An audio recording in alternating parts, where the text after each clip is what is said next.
Hey family, welcome to the Hub.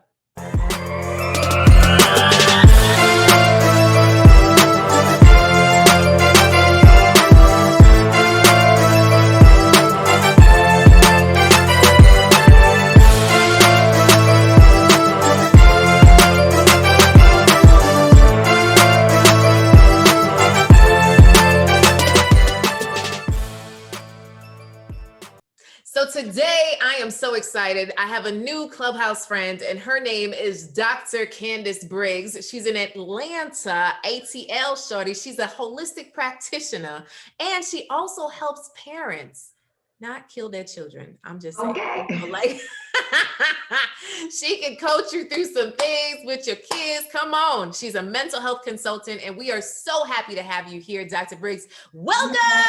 Yes, thank you so much for having me here. I'm just excited. I'm glad you considered me. So, yes, thank you. Thank you for the warm welcome. Oh, no problem, girl. So, this is not a parent coaching episode. So we will not go that way. We won't, not today. So we're going to talk offline about that. But when it comes to love, because we're nosy over here on the Coach Cash show, when it comes to love, tell me a little bit about your love journey. Gosh, my love journey it's been a roller coaster. That's what I'll say. But it's been maybe like the most healing for me. I think in the last couple of years, I've just experienced different parts of myself through relationships. And so one of the things that I think has been like the healing part of me is just understanding that first in relationships, there got to be a balance. There has to be a lot of understanding and transparency. And so I will admit that in the past, it has been difficult for me to be transparent and showing up as my authentic self. So that is one thing that I feel like in my relationships have been, in the past, maybe been a little more challenging because both of us, I think we weren't afraid of being vulnerable at times and just being ourselves, Yeah, that definitely can be tough, right? Vulnerability is definitely a key in terms of having a happy relationship. So I remember you sending me a message before we had this interview today, and she was like, you know what? Hey guys, I have a little bit of a change in my look, just in case, just to let you know. And let me say, girl, you are killing it, okay? Fierce with it. So you want to share like a little bit of what's going on with you in terms of your new look? Yeah. I have struggled. In 2019, I was actually diagnosed with alopecia and psoriasis. So that is a significant hair loss since then. So over the years, I've been doing a lot of things with just trying to get my health together, with just, trying different things for healing, but it was still a challenge with my hair. And I don't know, for people who really know me, they know that I love hair, okay? I had all different kinds of hairstyles, different kinds of wigs and all things. So it was very personal to me when I realized that my hair was not, growing, it was falling out. I wanted to initially get a haircut that would fit my face. Went to the barbershop and I asked him for that. And he's like, sis, I don't know if we're going to be able to do all that because it was just go bald. And I was like, excuse me, I never would have thought that. And then the first thing I thought was, how is everybody going to receive me, especially in like dating? Like, I got so used to men complimenting me on my hair and just, the thought and the idea that I wouldn't have any, I was kind of in this place of like, am I going to still, be desired? Are men still going to be attracted to me? How are people going to question my whole sexuality and everything? Like, it was just thoughts. And I tell you now that this is the most liberating thing that I've probably done thus far in my life, is really just cutting it off. And I'm so happy that my barber, he kind of had this talk and he was like cheering me on, like, oh, you got it, girl. Just go on and do it. And when I did it, I was like, wow. And this has only been week 2, by the way. I've only been in this space for week 2. And it has just been such a healing thing for me. And I feel like a lot of my friends, my family has just been so supportive of this new transition. So I'm just hoping, and I got a lot of good feedback from men, which was really affirming. So I'm just excited about this new look. And hopefully, the boys out there, hey. I love all of this. So I know for a fact that there's some listeners that are being liberated just by you sharing, right? Some people, I specifically have a really good friend that was holding on, right? So she shaved one side, she shaved the other side, she had the weave on top, and she was trying to hold on to it. And then actually the guy who she was with, right, pretty much said, babe, just cut it all off. She's like, what? Yes. He's like, just cut it all off. And they went to the barber together. And Oh, he told her how beautiful she was and is. Like, they're still together now 2-3 years. And it's just so wow. beautiful that he was there to encourage her. So I just want to encourage you that, wow, like, you also are beautiful, and your hair, I Thank know you. now, does not define you, and I know for a fact, we get really particular about our hair, or Okay. our breasts, or our booty. Let me tell you, girl, after I had my child, my booty went missing. What? It went Is missing. that you It telling went me missing. something? It went missing. I don't know what happened to it, but it went missing. And I cried. I was like, where did my booty go? And I had to come to terms that Yes. my booty does not define me. So there's some things that just Exactly. physically we just get used to, Right.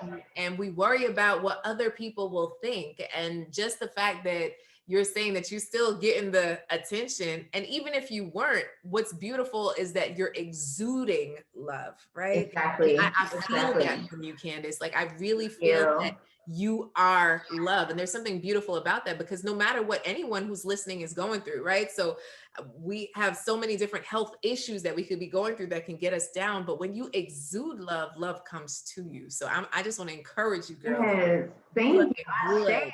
Looking good, good.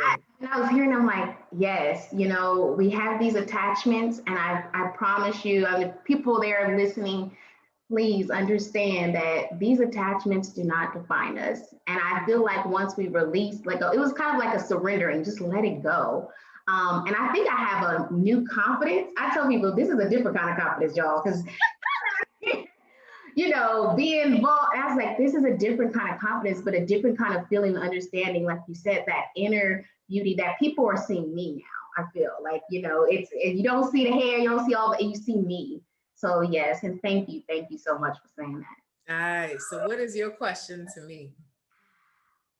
One of the questions that I always think about in relationships, because it's something that in my own journey, it's been a struggle. It's like, what is that thing, or what's the it factor that really keeps a long lasting relationship? I found that a lot of times in my relationships, people struggled, including myself, with changes. Life is evolving. And I think we forget sometimes that as life is evolving, you're evolving. You may meet your partner at a certain age and y'all grow up together, but your beliefs and values might change over time. Your job experience, everything changes. And with that, you change, right? And so sometimes I felt that in my past relationships, it was like, what is it that has to happen, or maybe something that's really important to maintain a long lasting relationship, so that both people in the relationship don't feel like, oh my God, we can't do this because you're totally different. How do we navigate that? So my husband and I recently went through something called a Symbis training, right? Save your marriage before it starts. The importance of a premarital training, right? So in terms of helping couples, and one of the things that they were saying is the mindset towards marriage, right? And I know you said long lasting relationship, but I'm going to pivot that to marriage. Let's do marriage. Okay. Yes. So with marriage, having a resolute mindset. So meaning, I'm in it for the long haul. I'm in it to win it. When you have that mindset, then as things come up, divorce is not an option. So one of the things when my husband and I started dating and it was getting serious, I remember, actually before we were serious, we really liked each other. I remember we had an argument and he left my house.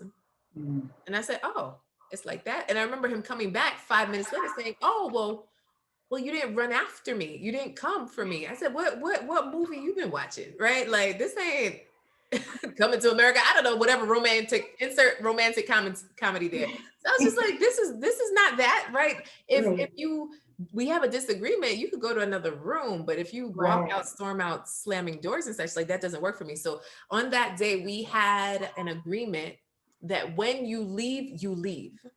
But if you stay, you're staying, right? So once we got married, that translated to divorce is off the table. It is not something we play with. It is not something we throw out there. It is not an option. So when you take that off the table as an option, the only other thing to do is work it out.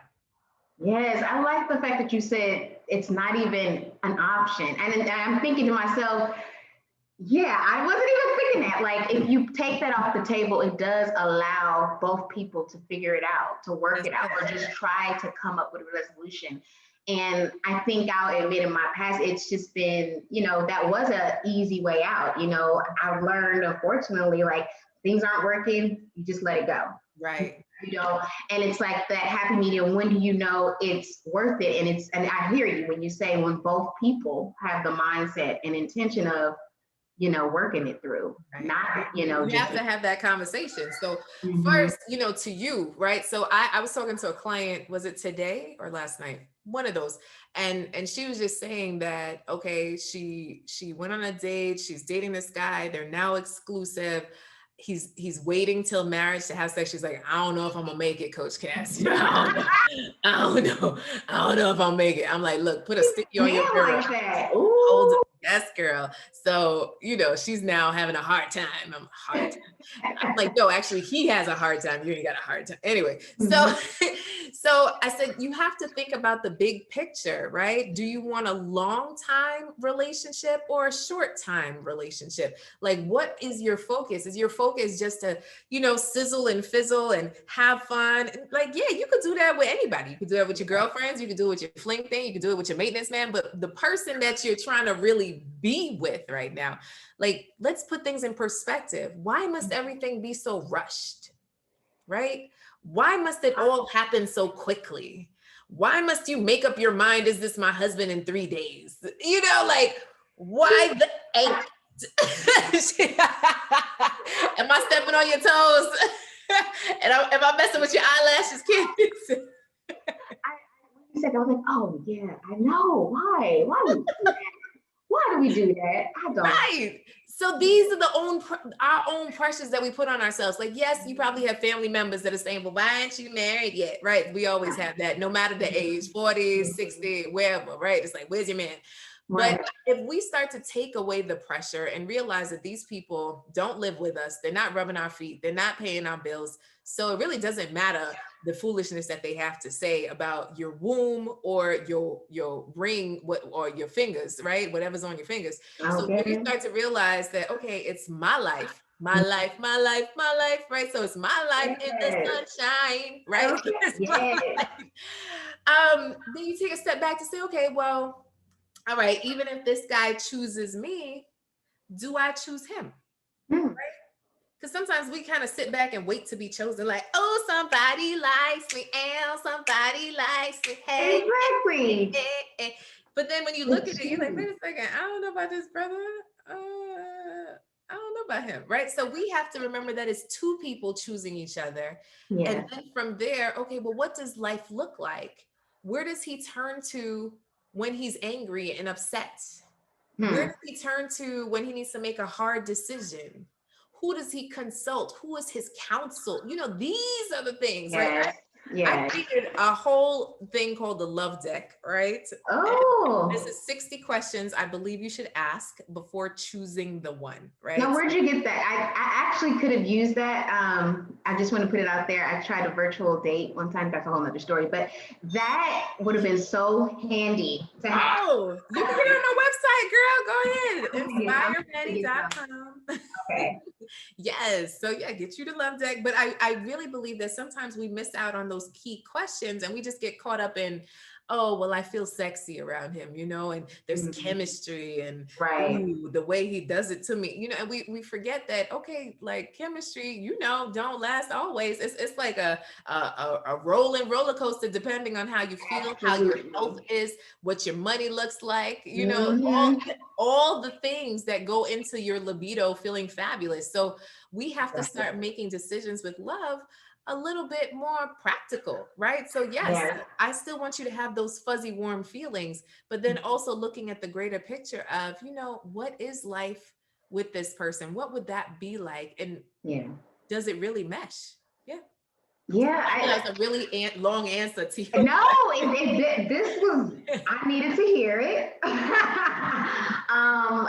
As you were talking, I'm like, oh my goodness. It's when you said the practical things, it's like, why don't I, sometimes always think readily about the practical things, because that's what's going to sustain it after, the burning fire and desire, kind of fades. You still looking for those other components in the person that really connects you and really, makes you feel secure in the relationship. So it's not just, I was thinking, you're right. Most of the time I am thinking like, okay, do I feel good around them? Do you get? And I'm like, I think I feel good around a lot of people. I have good chemistry with a lot of people. But is that going to really, sustain me in a partnership with somebody? What are the other things that I need? And so I'm definitely going to get your questions, because I realized just this past week when I was just doing the virtual day, I'm like, I don't know, like, what do I say? This dating thing is like struggle bus a little bit for me. And I'm like, wow, I didn't realize that I need to really tap into understanding how to best communicate with men, how to best like connect with them. And so it's really been a learning journey for me. So I appreciate those strategies and tips, honey, because I need it all. Hey, I love it. I love it. I love it. I love it. Well, Yeah. thank you for joining us, Candice. How can someone slide in your DMs to connect? Yes. Well, you definitely, if there's any beautiful kings out there who are just willing to come and say hello, you can slide in my DM on Instagram at Dr. Glam3. That's DRGLAM3. You can also, I guess, if you want to email me, I don't know, should I do email? Okay, girl, I'll do email too. You can do me, Candice Briggs. That's CandyceBriggs 99 at gmail.com. And so I'm looking forward to all the great positive vibes and energy. Thank you so much, Coach Cass. You are just, girl, your whole energy and everything is just life right now. I'm so happy I did this right before my other meetings. This is really giving me some good energy. So thank you. Bless you. And thank you for hanging out with us, Candice. For those of you who are listening in, please do leave a 5-star review and share this episode. Don't keep it to yourself. And in the meantime, continue to love, because love will continue to find you. God bless y'all. See you on the next episode. Bye. Bye.